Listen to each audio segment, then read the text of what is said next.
आज हमने साइटोक्रोम्स को समझना है, थोड़ा सा इसके स्ट्रक्चर को समझना है, थोड़ा सा इसके फंक्शन को समझना है, ठीक है। और ये इसको समझ लेंगे तो ये हमारा जो पेप्टाइड जो अमीनो एसिड्स उससे रिलेटेड जो पोर्शन था कोर्स कंटेंट्स में से वो इंशाल्लाह मुकम्मल हो जाएगा। उसके बाद फिर हम एंजाइम्स इंशाल्लाह नेक्स्ट से स्टार्ट करेंगे, ठीक है। तो साइटोक्रोम जो है, आपने इसके बारे में क्या कुछ पहले पढ़ रखा है, आपका क्या नॉलेज है मैम साइटोक्रोम? मैम ये पढ़ा था कि कुछ ऑर्गेनिजम्स में ये मौजूद होते हैं और ये कलर प्रोवाइड करते हैं। मैम मैं बताऊं? मैम साइटोक्रोम्स हमारे पास इलेक्ट्रॉन ट्रांसपोर्ट चेन में होते हैं। बिल्कुल। साइटोक्रोम जो है ये असल में एक सिर्फ ये नहीं है कि कोई एक मॉलिक्यूल है। साइटोक्रोम कम्प्लेक्स, इसका मतलब ये है कि CYT आगे C, ये जो C होता है ना CYT C, वो C का मतलब होता है कम्प्लेक्स। साइटोक्रोम कम्प्लेक्स की सूरत में माइटोकॉन्ड्रिया की इनर मेम्ब्रेन के साथ होते हैं ये। और ये जो साइटोक्रोम्स हैं ये प्रोटीन इन नेचर होते हैं और इनका काम ये होता है कि ये एंजाइम्स के तौर पे रिएक्ट करते हैं, एंजाइम्स के तौर पे एक्ट कर रहे होते हैं। एंजाइम्स का क्या काम होता है कि वो रिडक्शन भी करवा रहे होते हैं, ऑक्सीडेशन भी करवा रहे होते हैं। अब ये जो साइटोक्रोम्स हैं ये इलेक्ट्रॉन ट्रांसपोर्ट चेन, उसके नाम से ही आपको अंदाजा हो रहा होगा, इलेक्ट्रॉन ट्रांसपोर्ट चेन के एक ऐसी चेन है रेडिकल्स की इलेक्ट्रॉन्स ट्रांसपोर्ट हो रहे हैं, एक से दूसरे तक जा रहे हैं इलेक्ट्रॉन्स। तो एक कम्प्लेक्स से दूसरे कम्प्लेक्स तक इलेक्ट्रॉन जो है वो इस इलेक्ट्रॉन ट्रांसपोर्ट चेन में ट्रांसफर हो रहे होते हैं। और इस दौरान जो मॉलिक्यूल एंजाइम के तौर पे एक्ट कर रहे हैं और रिड्यूस हो रहे हैं, ऑक्सीडाइज हो रहे हैं, रिड्यूस कर रहे हैं, ऑक्सीडाइज कर रहे हैं, वो यही साइटोक्रोम्स हैं। और साइटोक्रोम्स क्या करते हैं, इलेक्ट्रॉन्स को ले लेते हैं, उसके बाद अगले को दे देते हैं, वो दूसरे वाले छोड़ते हैं तो तीसरे को दे देते हैं, ठीक है। तो इस तरह करके इलेक्ट्रॉन जो हैं वो उस इलेक्ट्रॉन ट्रांसपोर्ट चेन में आगे आगे चलते हैं और एटीपी सिंथेसिस होती है। इसलिए हम ये कह सकते हैं कि जो हमारी जिंदगी का सबसे अहम काम, सबसे अहम फंक्शन माइटोकॉन्ड्रिया में जो इलेक्ट्रॉन ट्रांसपोर्ट चेन हो रहा है, life supporting function of ATP synthesis, इसमें ये साइटोक्रोम जो है ये अपना रोल प्ले करते हैं, ठीक है। ये इनका सबसे अहम रोल है। उसके अलावा अगर हम बात करें तो इनकी दूसरी इस वजह से भी ये अहम है कि सेल में एपोप्टोसिस को ये स्टिमुलेट करते हैं। अच्छा, रिकॉर्डिंग स्टॉप थी, अभी मैंने रिकॉर्डिंग जो है उसको दोबारा से किया, रिज्यूम किया। तो इनका सबसे जो अहम फंक्शन, जो इनका प्राइमरी फंक्शन, वो इलेक्ट्रॉन ट्रांसपोर्ट चेन में ये ऑक्सीडो रिडक्टेजेस कम्प्लेक्सेस के तौर पे मौजूद होते हैं, अपना फंक्शन परफॉर्म कर रहे होते हैं, इलेक्ट्रॉन्स को कैरी करते हैं, आगे आगे ट्रांसफर करते जाते हैं अगले अगले कम्प्लेक्सेस तक। दूसरी बात ये कि ये एपोप्टोसिस को इनिशिएट करते हैं, स्टिमुलेट करते हैं। यानी अगर किसी सेल में सेल को किसी पर्पस के तहत खत्म करना है, किल करना है, डेड करना है, डाइजेस्ट करना है, तो वहां पे ये स्टिमुलेट करेंगे सेल डेथ को। तो एपोप्टोसिस जो प्रोग्राम सेल डेथ है उसको स्टिमुलेट करने में साइटोक्रोम्स अपना रोल प्ले कर रहे होते हैं। अच्छा, अब ये इतने अहम हैं, सबसे बड़ी अहमियत तो इनकी ये है ना, जो इनका प्राइमरी फंक्शन है कि इन्होंने इलेक्ट्रॉन ट्रांसपोर्ट चेन को ये उसमें मौजूद होते हैं कम्प्लेक्सेस की सूरत में, प्रोटीन कम्प्लेक्सेस की सूरत में। तो ये हर एक यूकैरियोट में पाए जाते हैं, यानी प्लांट्स में, एनिमल्स में, ह्यूमन बींग्स में, सारे यूकैरियोट्स में ये मौजूद होते हैं, ठीक है। और मैक्सिमम प्रोकैरियोट्स में भी ये मौजूद होते हैं, ये आर्किया में भी मौजूद होते हैं, ये बैक्टीरिया में भी बहुत सारे मौजूद होते हैं।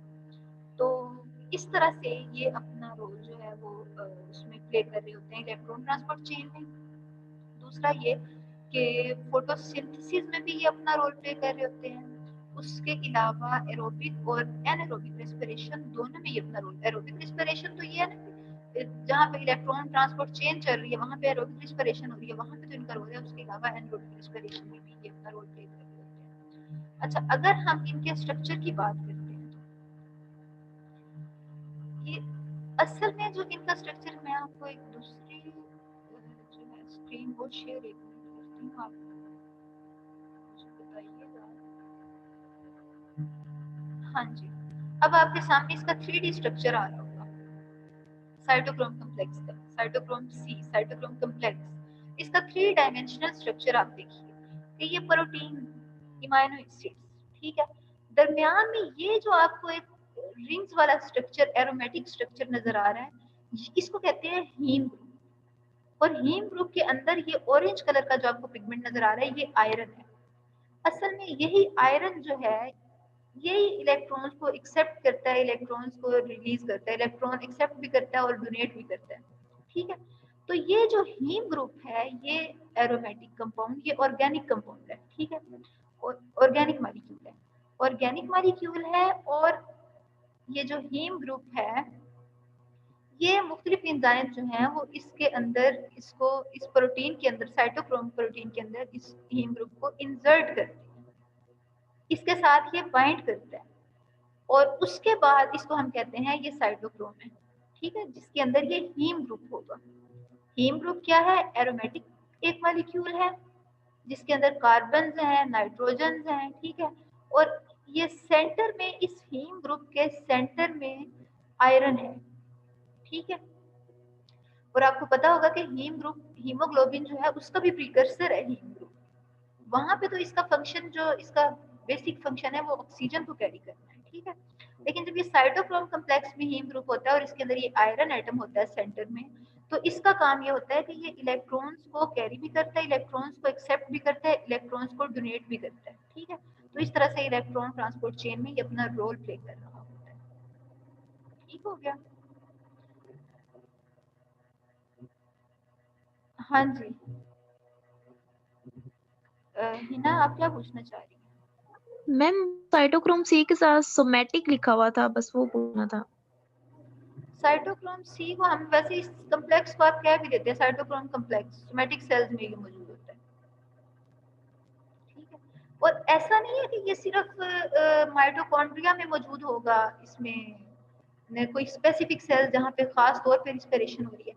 ये बॉडी के तकरीबन सारे सेल्स में मौजूद होता है, लेकिन जो इसकी मैक्सिमम तादाद होती है ना, वो लिवर के सेल्स में होती है। लेकिन इसका ये मतलब नहीं कि ये सिर्फ लिवर के सेल्स में मौजूद होगा साइटोक्रोम कॉम्प्लेक्स, बल्कि ये बाकी सेल्स में भी मौजूद होता है, क्योंकि हर सेल में ही तकरीबन रेस्पिरेशन आती है, ठीक है। अच्छा, इसके बाद जो है, अगर जी अरीज फातिमा।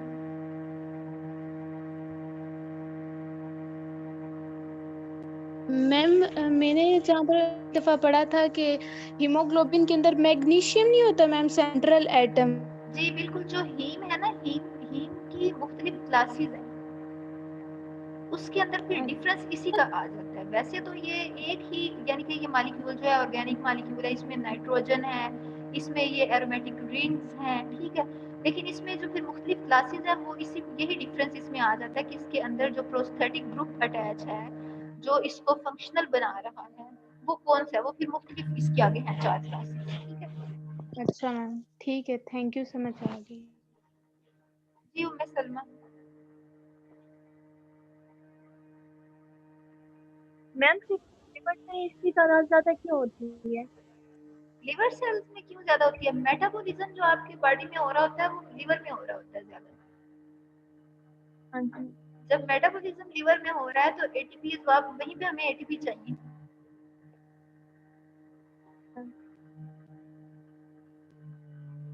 अच्छा जी,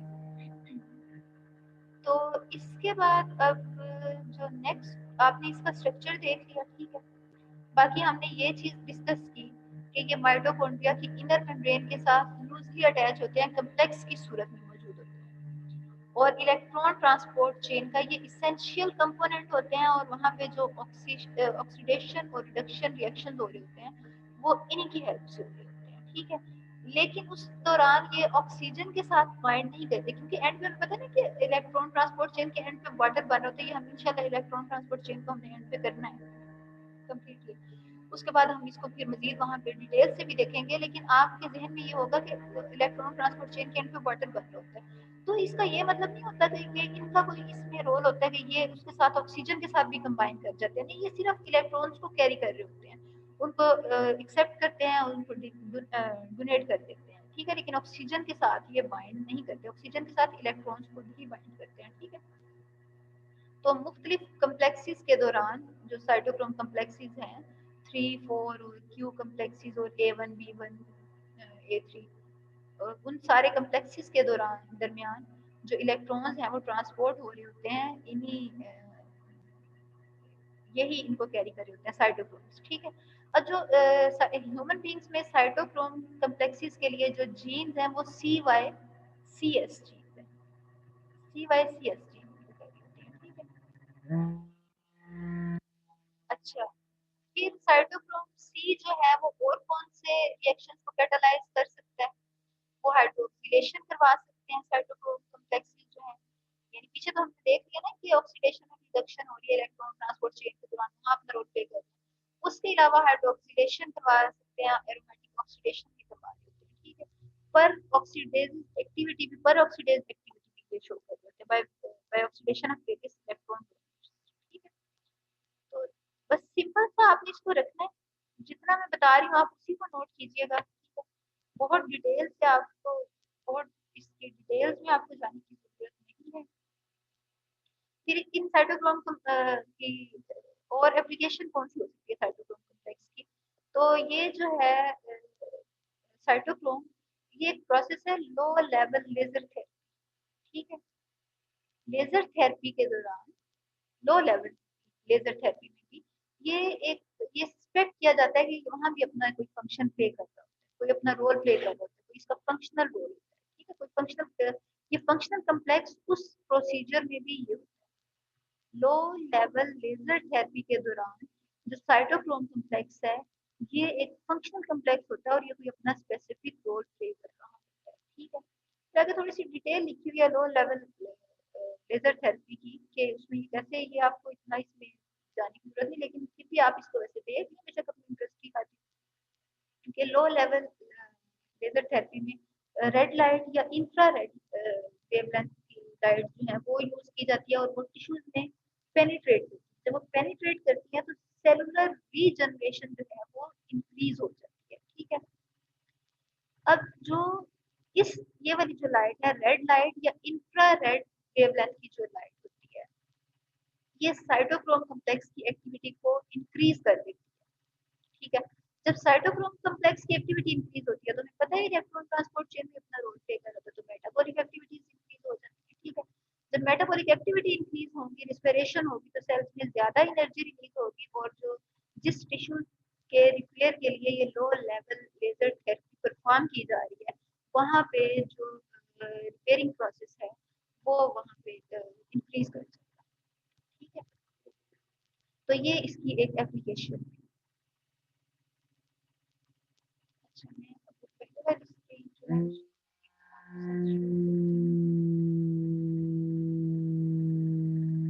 हाँ जी, ये जो हमने बात की थी इसके बेसिक स्ट्रक्चर की और फंक्शन की, जो है ये इसमें रिंग्स हैं, एरोमेटिक रिंग्स जिन्हें हम प्रोफाइलिंग रिंग कहते हैं, ठीक है। इसके अंदर दरमियान में आयरन एटम जो है वो टाइटली बाउंड है, ठीक है, और इसमें नाइट्रोजन भी हैं और कार्बन भी हैं, ठीक है। इसके इस स्ट्रक्चर को आपको बनाने याद रखने की जरूरत नहीं है, बस आप ये याद रखिए कि प्रोफाइलिंग रिंग एरोमेटिक रिंग के अंदर जो आयरन एटम है वो टाइटली बाउंड होता है। अच्छा, ये फिर हमने इसके फंक्शंस की बात कर ली कि इलेक्ट्रॉन ट्रांसपोर्ट चेन में ये अपना रोल प्ले कर देते हैं, माइटोकॉन्ड्रिया में, इसके अलावा क्लोरोप्लास्ट में, एंडोप्लाज्मिक रेटिकुलम में, ठीक है, और बैक्टीरिया में भी रिडॉक्स चेन जो चाहिए होती है वहाँ पे भी साइटोक्रोम कॉम्प्लेक्सेस जो हैं वो अपना फंक्शन परफॉर्म करेंगे।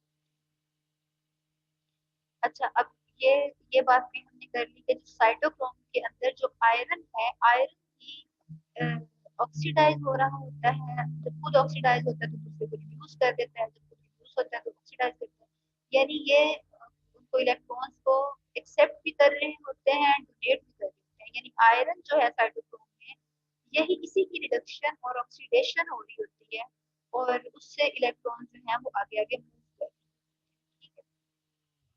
माइटोकॉन्ड्रिया में है वो साइटोक्रोम की डिफरेंट क्लासेस होती हैं जिनको हम ए बी और सी क्लासेस कहते हैं। ठीक है। अब इनमें फर्क क्या किस चीज का होता है, लाइट एब्जॉर्प्शन स्पेक्ट्रा का फर्क होता है। जो टाइप ए क्रोमोसोम्स हैं वो 600 नैनोमीटर वेवलेंथ लाइट जो है उसको एब्जॉर्ब कर सकते हैं। ठीक है। और जो बी हैं साइटोक्रोम्स वो 560 नैनोमीटर की लाइट को, और सी साइटोक्रोम्स जो है जो साइटोक्रोम कॉम्प्लेक्सेस हैं उनमें जो सी क्लास है वो 550 नैनोमीटर की लाइट जो है उसको एब्जॉर्ब कर सकते हैं। लेकिन इसको भी अगर आप मतलब याद आपको करने की ज्यादा जरूरत नहीं, बस ये याद रखने की बात है कि इसमें डिफरेंट क्लासेस होती हैं। ये चूंकि कम्प्लेक्स है तो जाहिर है कि इसमें डिफरेंट क्लासेस। ठीक हो गया। तो ये जो है ये हमारा सारी बात थी साइटोक्रोम से रिलेटेड। यहाँ तक अगर आपको कोई बात ना समझ आई हो तो वो आप पूछिए, मैं आपको अनम्यूट कर देती हूँ।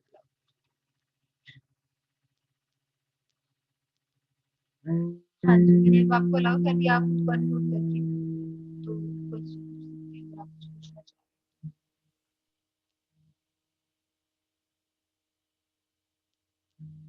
हाँ जी, यहाँ तक आप मैम मैम जब ये साइटोक्रोम्स लाइट को ऑब्जर्व करते हैं, कब करते हैं? उनमें क्या चेंजिंग आती है लाइट ऑब्जर्व करके? लाइट एब्जॉर्ब करते हैं। पीछे जो हमने इसके फंक्शन की बात की है ये फोटोसिंथेसिस में, रिस्पिरेशन, फोटोसिंथेसिस में जब लाइट एब्जॉर्ब होती है तो वो किस सूरत में एब्जॉर्ब होती है?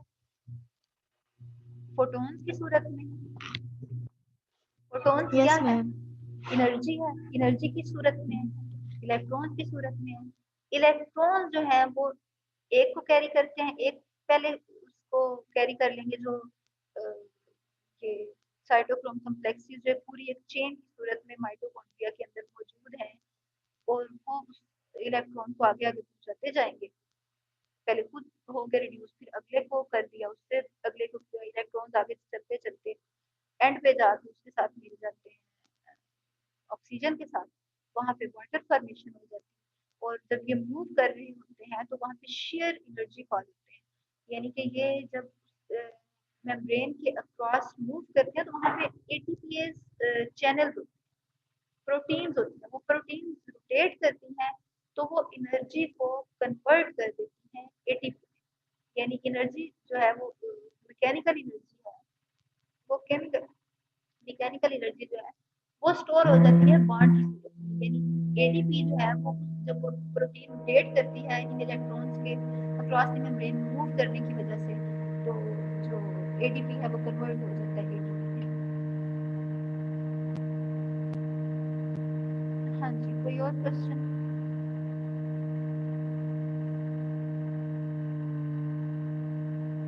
जी रुकना।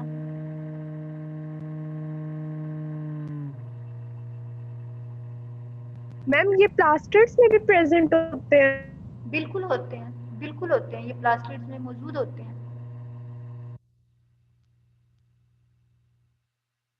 Okay, thank you. जिन बाकी दो स्टूडेंट्स ने हैंड रेज किया, जी सदर मैम जो क्लासेस लिखी हुई थी वो जो क्लासेस लिखी हुई थी वो भी आपकी आवाज ब्रेक हो रही है, मुझे समझ नहीं आई है। शायद आप ये पूछना चाह रही हैं कि आप लोगों ने वो करनी है या नहीं, बस आप उनको रहने दीजिए, आप उनको याद कर लीजिए। ठीक है, बस आप उनको एक दफा पढ़ लीजिएगा, देख लीजिएगा, याद करने की पेपर पढ़ लीजिए आप। ठीक है। Okay ma'am. जी